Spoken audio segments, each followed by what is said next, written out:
Kama Citra recipe from Northern Brewer. Easy recipe. We're going to be doing it on an electric kettle, and hopefully you'll learn something. First ingredient to beer is the water. You want to make sure you got good water. If it's water you wouldn't want to drink, don't put it in beer. So you want to kind of check your water that you have at your house, make sure it's good. You might have to treat it. My water is good, but I still use a chlorine filter just to get all the chlorine out. Makes the yeast happier at the end, supposedly. And what I've done here is I've actually hooked it up to the hot water of my hot water tank, so I can put already about 140 degree water right in for my strike water, so that my mash tun doesn't have to heat up much more, and I can get brewing quicker.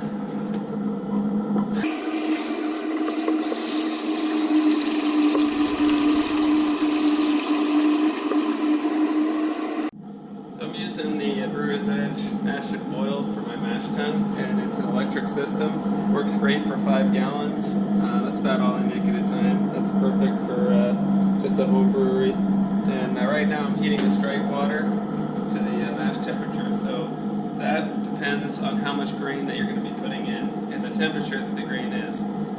The idea is that when you put the grain in, it's going to cool that water down. You want it to be hot enough to when that happens, it cools it down to your mash temperature, which is going to be on your ingredients list or your recipe. It may be around 152 degrees, even up to 158 degrees, somewhere in that range. And what that does is it allows a lot of the sugars to be pulled from the barley.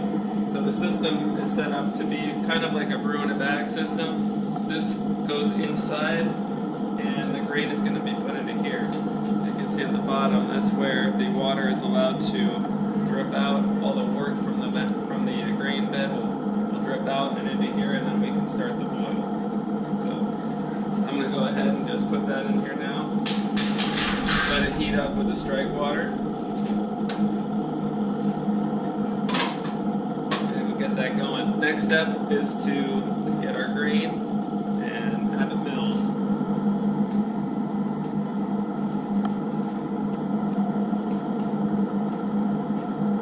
So what we're going to be brewing today is a kit called Kama Citra from Northern Brewer. They're a great online company. I get a lot of stuff from them. There's not really any brewing supply places in my area, and they're pretty reasonably priced, and they've always come through and good kits. So this is going to be an IPA, the Kama Citra. You can see all the different hops laid out. This all comes in a kit with the grain. Now I chose to have it unmilled. You can see it's the full barley, but you can get it milled if you don't have a mill to mill it yourself. I like to mill it. Keeps it more fresh, doesn't allow it to become oxidized in transport. We're also going to be using a little clarity firm from White Labs. That's because we have some friends with some gluten intolerance. We're going to make sure that they can enjoy it as well when we're done. If you're looking to get a little more advanced, there's plenty of ways to make up your own recipes. There's a great app called Beersmith, and what you can do is kind of clone some of these, get an idea of what kind of beers you like, what color you want it to be, the ABV, the IBU, all that stuff is built into the app. It's great. I have a lot of my own recipes that I set up on Beersmith, worth every penny. I think it's only a few bucks in the App Store for both Android and iOS, so that's just another way. But since Northern Brewer has these great kits, I think I got this one, I want to say almost for less than 20 bucks for 5 gallons. You really can't beat it. When they have those deals, you got to jump on it, and it turns out that it makes great beer.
like to do a little at a time because you don't want it to glob up and make dough balls. So put in a little bit,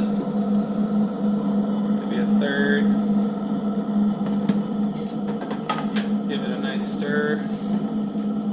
Make sure it doesn't get all stuck.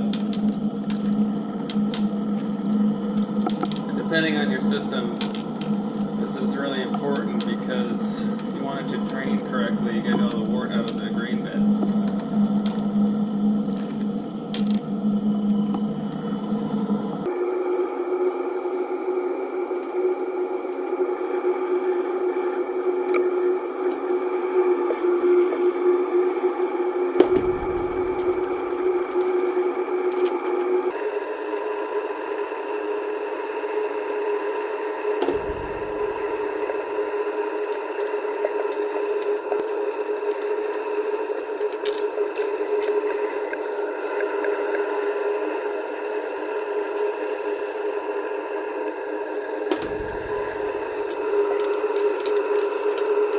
See here's a nice dough ball, and that's what we don't want, so we want to break that up.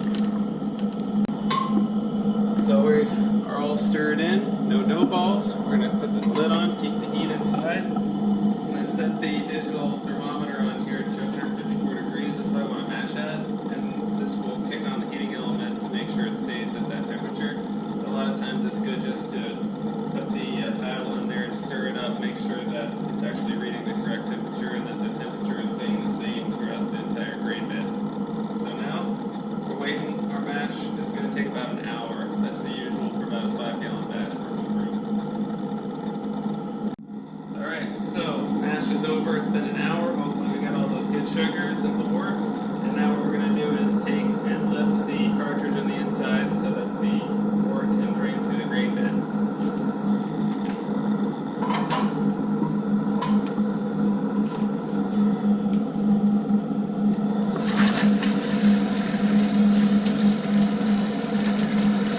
That's kind of the great thing about this little system here is you don't have the bag that you're trying to lift up.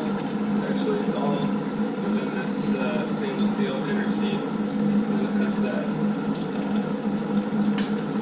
area at the bottom where all the wort can come through. I already set this up to start going to a boil.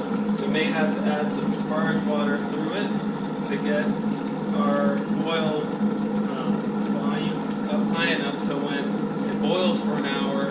When we're done boiling, all the water that's been boiled off, our volume will be at the appropriate amount, which is going to be about 5 gallons at least. Because remember, when you pitch the yeast, you want, after all the sediment runs to the bottom and you get rid of that, and you go to either keg it or put it in your bottles, that you'll have as much beer as you can get out of that 5 gallons. So you want to kind of figure out your system, figure out your recipe. There's different calculators online to do this, to figure out your sparge water. It seems a little daunting, but it's actually not that hard after a while once you've done it a couple times with your own equipment. But you want to make sure that the volume you're left with after the boil, after you ferment it and remove the sediment, that volume is enough to fill 5 gallons worth of either your bottle or your keg.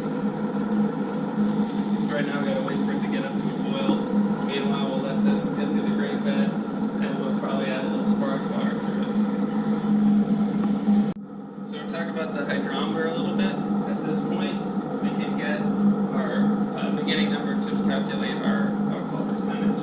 So we gotta get some of the wort. We're hoping that we got a lot of sugar conversion. So here's the wort here. Now obviously it's going to be very hot.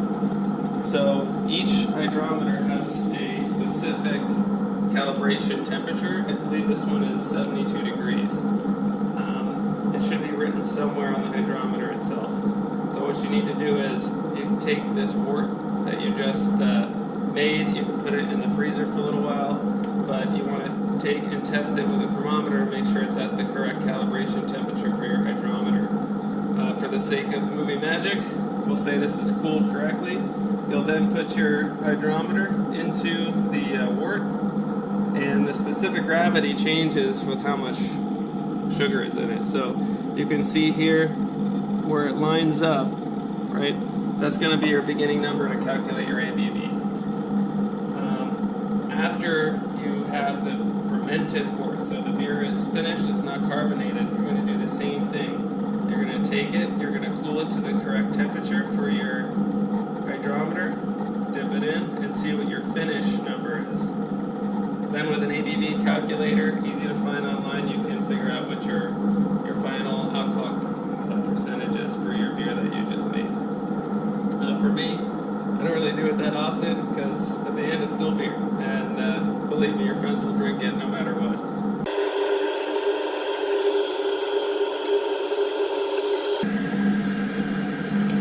So sparge water technically should be at a higher temperature. This is probably about 140 degrees coming from my hot water heater, but I don't feel like heating up just water to run through the grain bed. I'm trying to get all the extra sugars that are locked away in the grain to hopefully raise the ABV as much as I possibly can to get the most bang for my buck out of this Northern Brewer kit. So we hit our boil, so we're now boiling.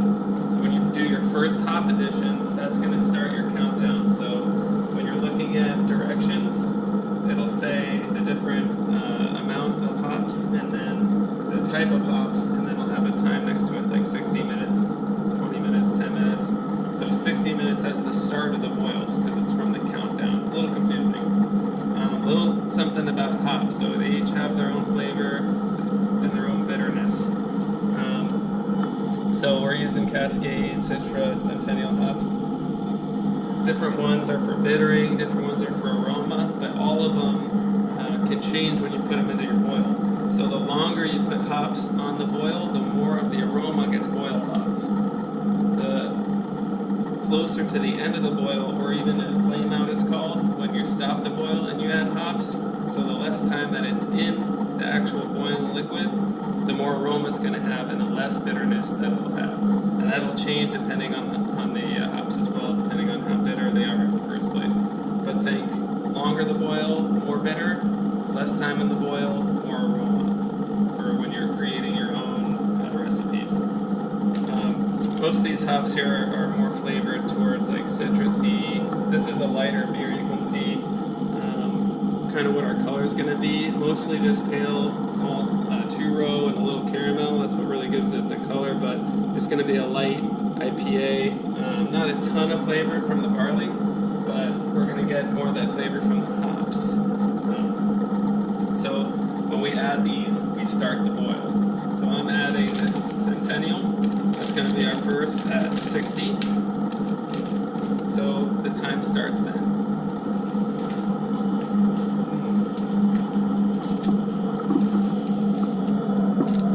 I'm actually using a nice basket, hop basket, to catch these, and it's easier to get the beer clear in the end. Alright, so the boil's been going on, it's about finished. We've done all our hop additions according to the recipe. So we have our spent grain. So I'm just going to throw in this bag.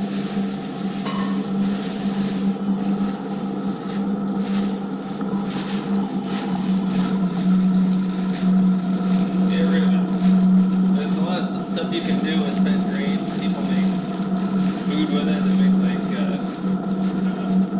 muffins and stuff like that. I'm not really into that, but I do have a friend that has chickens, and the chickens love the spent grain, so it's one thing you can do. Upcycle. Also, too, with your spent grain, you can taste it. See how much sugar is in it. If it's real sweet, then you probably didn't get as much sugar as you thought you were going to get in your wort. Thankfully, I just tasted this. It's pretty, like it's not sweet. It's just kind of tastes like bread, really, like a sourdough almost, like not sweet. Over to the bitter side. So we got a lot of the sugar out, so that's a good sign. So get this upcycle, get it to the chickens. Maybe we'll trade for some eggs. So boil's over, we did all our hop additions, we did a flame out hop addition, which means when we turn off the boil, we add the hops in, and it's not adding that flavor under boil, just as it cools down. So this is a Brew Tech fermenter, stainless steel. It's a great little piece for home brewing. It's got the big wide mouth top so you can really get in there and scrub it clean. And what we're going to do is we're going to clean it up. It's already been washed clean, but we're going to sanitize it. So this is the part of the brewing when we're going to use something like Star San. And we're going to get this thing nice and clean so that when we add the beer, we don't get sour beer. We don't get funky beer. So, simple. Get the top off. I like to add a little water right into it.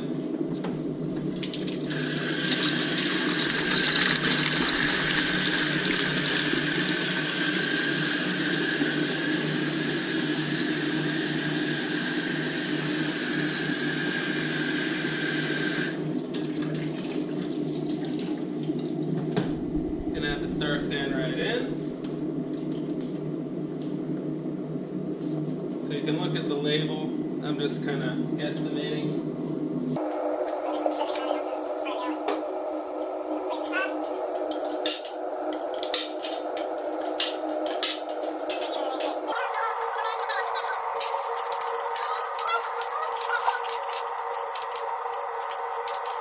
You see we have the spout here, so we want to clean that up. So I'm going to go ahead and let some of that come out. Clean up the spout, sanitize that as well. Okay, so we have in here sanitizer already, so I'm going to use that to also sanitize my plate chiller. And I have some silicone hosing that goes with that quick connect. That up.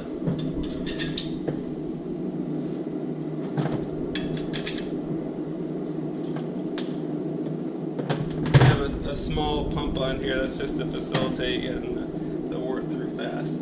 You can use gravity. This is just something to kind of help it move a little bit faster.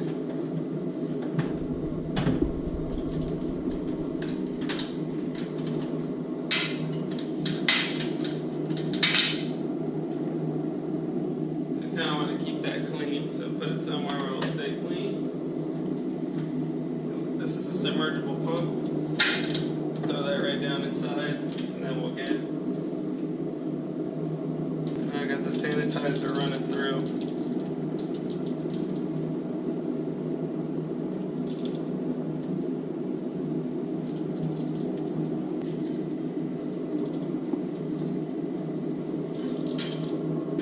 Kind of let that run through your plate chiller, run through the hosing. See, they got a nice prime pull down. It's going to pull all of that sanitizer through this plate chiller. So make it nice and clean for when we put our wort through. This is just has a quick connect to go right to my mash tuns. Mash tuns, I'm going to throw that on there. Make sure it's nice and tight. Remember, this is pretty hot because it's going to be at almost boil temperature. So be careful you don't burn yourself.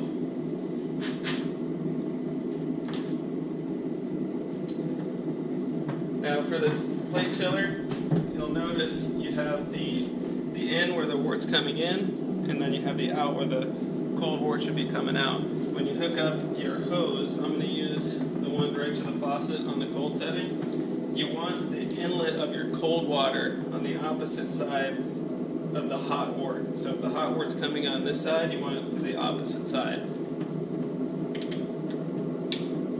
Now the expended water that's going to go through here and cool this wort is going to come out and just go down the drain of the sink.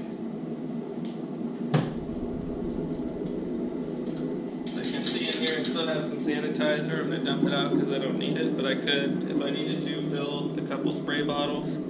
This stuff here, if there's a little bit left inside the fermentation area, it's okay. It's not going to ruin the beer or change the taste.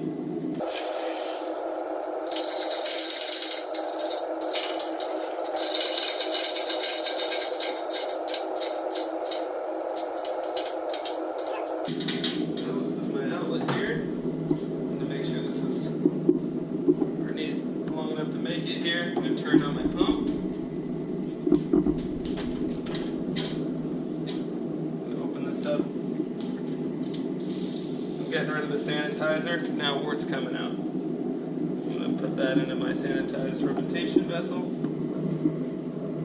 Oh, start the water. That cold water moving through my chill plate.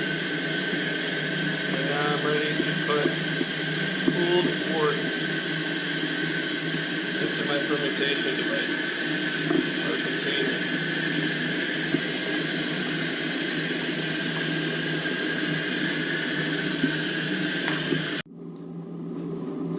Cooled down wort here. We're going to pitch the yeast, and we're going to put in our clarity firm. That's for gluten intolerant friends there. It binds to the, I guess the proteins, the gluten proteins, and falls to the bottom. And when you rack it and you put it in your keg or your bottles, the gluten is then gone. So hopefully that's what happens, takes place, so our gluten intolerant friends don't have any kind of accidents.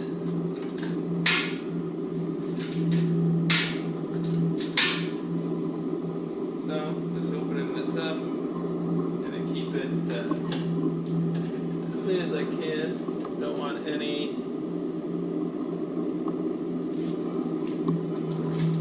bad bugs getting in there.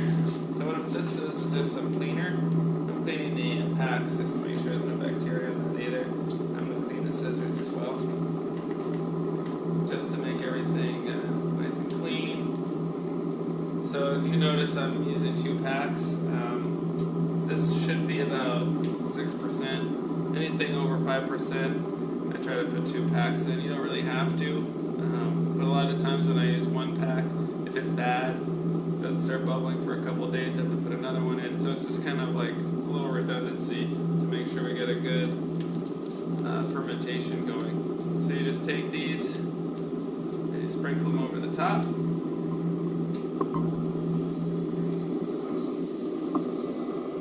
Yeast has been pitched. Now right before this I took the temperature of the wort, made sure it was at least below 100, should be below 90 degrees, and otherwise you could kill the yeast, so that's one thing to think about when you're pitching yeast. And then the clarity firm, this is for 5 gallons, nice and small. You put it in at the time of pitching, it has to be in now.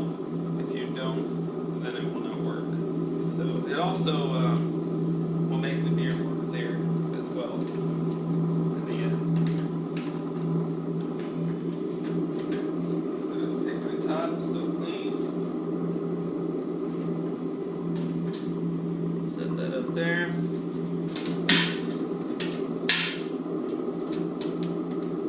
Make sure it's nice and tight. My bubbler is a little empty, so I'm going to fill that one up in my sanitizer.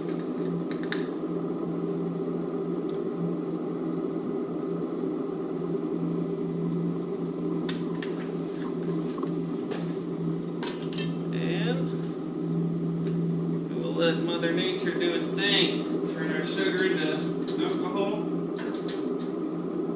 and off-gas that CO2. So that was ale yeast. And usually the range for ale yeast is about 65 degrees to around 75 degrees. This lager yeast is going to be colder than that in the 50s. So we just have a wine cooler modified with a temperature controller on it, just to make sure that our yeast is happy and we get good beer in the end. And that's it. You made your beer, right? Simple as that.